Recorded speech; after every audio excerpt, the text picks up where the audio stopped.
अस्सलामुअलैकुम वरहमतुल्लाहि वबरकातुहू। मेरे प्यारे नाज़रीन, आज मैं एक अहम टॉपिक लेकर हाज़िर हुआ हूँ ताकि मैं मुल्क हिंदुस्तान के अंदर जो मुसलमान रहते हैं उनको आगाह कर दूँ कि अपने कौन कौन से डॉक्यूमेंट्स हैं जिसको आप हर वक्त तैयार रखें। एक वकील साहब ने बहुत ही अच्छी बात कही है और उन्होंने तफसील के साथ इस पर गुफ्तगू की है कि दौरे हाजिर में मुसलमानों के लिए क्या क्या डॉक्यूमेंट्स इम्पोर्टेंट है और क्या क्या चीज़ें उनको तैयार रखनी चाहिए। तो हमें इन चीज़ों पर ज़्यादा ध्यान दें कि हमें जो डॉक्यूमेंट्स कहा गया है, जो सुप्रीम कोर्ट का डॉक्यूमेंट्स तैयार करने के लिए ऑर्डर दिया गया है कि ये डॉक्यूमेंट्स ज़रूर होना चाहिए और इसकी बहुत ही मजबूती के साथ मुसलमान इस पर काम भी कर रहे हैं और जो लोग गाफिल हैं उनके लिए ये वीडियो बहुत ही अहम है। अगर आप इस वीडियो को देखेंगे तो आपको मालूम चल जाएगा कि कौन सा डॉक्यूमेंट्स ज़्यादा पावरफुल है, कौन सा डॉक्यूमेंट्स हम रखेंगे तो उससे हमारा शहरियत साबित होगा। तो आइए पहले वकील साहब ने क्या कहा है उसकी वीडियो को देखकर हमें पूरी मालूमात फ़राहम होगी, फिर उसके बाद हम आपके सामने कुछ अहम बात रखेंगे। मुस्लिमों के लिए बड़ा टेंशन खत्म, सिर्फ एक दस्तावेज बनाकर रख लें। भी मुस्लिम भाइयों के लिए ये वाली वीडियो काफ़ी ज़्यादा इम्पोर्टेंट है। आपको पता है कि अभी लगातार खबर निकल कर आ रही है कि जल्द से जल्द जो है पूरे भारत में एनआरसी शुरू होगी, क्योंकि अभी प्रेजेंट टाइम में असम में एनआरसी का काम चल रहा है। काफ़ी लोगों का एनआरसी से नाम हट गया है, काफ़ी लोगों का एनआरसी में नाम शामिल नहीं हुआ है। यही सबको देखते हुए पूरे भारत के मुस्लिम घबराए हुए हैं, पूरे भारत के मुस्लिम परेशान हैं। और आपको पता है कि बिहार में भी SIR वेरिफिकेशन शुरू है।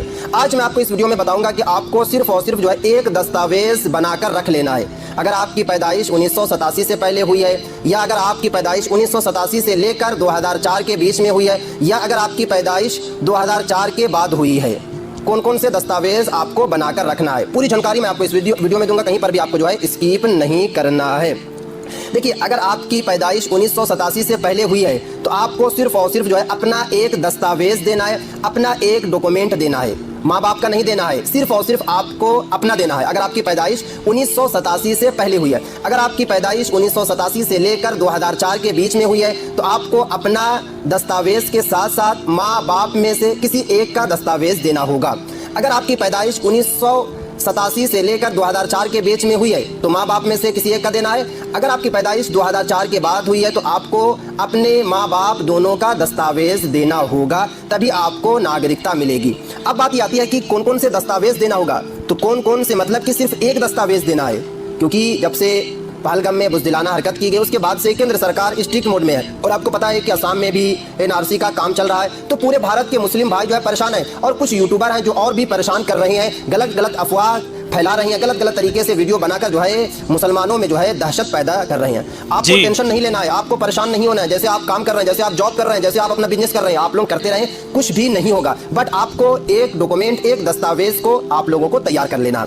चलिए मैं आपको बताता हूँ। देखिए, अगर आपकी पैदाइश जो है 1987 से पहले हुई है तो आपको अपना एक जो है कागजात तैयार कर लेना, जैसे कि जन्म प्रमाण पत्र या पहचान पत्र जो 1987 से पहले जारी हुआ हो, वही वाला आपके पास जो है पहचान पत्र यानी कि वोटर ID होना चाहिए। 10th की सर्टिफिकेट अगर आपके पास है, या जाति प्रमाण पत्र मतलब कि अगर आप जो है OBC से आते हैं तो OBC की सर्टिफिकेट होनी चाहिए। अगर आप जो है कि अनरिजर्व से आते हैं और आपने EWS बनवा लिया है तो आप EWS सर्टिफिकेट भी दे सकते हैं, डोमिसाइल भी दे सकते हैं, भूमि आवंटन दस्तावेज भी आप दे सकते हैं, जैसे कि रसीद भी दे सकते हैं, खतियान भी दे सकते हैं, केवाला भी दे सकते हैं। उसके बाद अन्य सरकारी दस्तावेज, मतलब कि अगर आपकी सरकारी जॉब थी 1987 से पहले या फिर 1987 के बाद और अभी आप जो है रिटायर हो गए हैं, तो आप जो है कि सरकारी दस्तावेज दे सकते हैं। जैसे कि अगर आपको ज्वाइनिंग लेटर मिला होगा सरकारी नौकरी का तो ज्वाइनिंग लेटर दिखा सकते हैं, या फिर अन्य कोई और भी दस्तावेज है तो वो भी आप दिखा सकते हैं। उसके बाद उस स्कूल का आप जो है प्रमाण पत्र भी जो है दिखा सकते हैं। जैसे कि अगर आप कभी स्कूल नहीं गए हैं, सिर्फ और सिर्फ जो है 5 क्लास तक पढ़ा है, तो आपको जो 5 क्लास की TC होगी वो दे सकते हैं, माइग्रेशन दे सकते हैं। इस तरीके से जो है आप जो है कि लिविंग सर्टिफिकेट दे सकते हैं। ये सब आप जो है दे सकते हैं अगर आपकी पैदाइश 1987 से पहले हुई है। अगर आपकी 1987 से लेकर 2004 के बीच में हुई है तो आपको माता पिता में से किसी एक का दस्तावेज देना है। जैसे कि आप जो है माँ बाप में से किसी एक का वोटर ID दे सकते हैं, पासपोर्ट दे सकते हैं, जन्म प्रमाण पत्र दे सकते हैं, सरकारी नौकरी का कोई दस्तावेज दे सकते हैं, इस तरीके से ज़मीन का कोई दस्तावेज। जी हाँ, तो आपने देखा कि किस तरीके से वकील साहब ने पासपोर्ट जो होता है उस पर कितनी अहम बात कही है कि अगर आपके पास पासपोर्ट है तो ये बहुत ही अहम है। यानी शहरियत साबित करने के लिए पासपोर्ट का जो किरदार होगा वो काफ़ी अहम होगा। अगर आपके पास पासपोर्ट है, बर्थ सर्टिफिकेट है, अगर ये 2 डॉक्यूमेंट्स है, बाकी आधार कार्ड, पैन कार्ड तो सबके पास नॉर्मल होता है, लेकिन जिन मुसलमानों के पास पासपोर्ट नहीं है, जिनके पास बर्थ सर्टिफिकेट नहीं है, वो ज़रूर बनवाए। अगर हम मुसलमानों के लिए तो ये भी है कि अगर हम उम्रा के लिए जाते हैं, हज के लिए जाते हैं, तो पासपोर्ट की हमें ज़रूरत पड़ती है।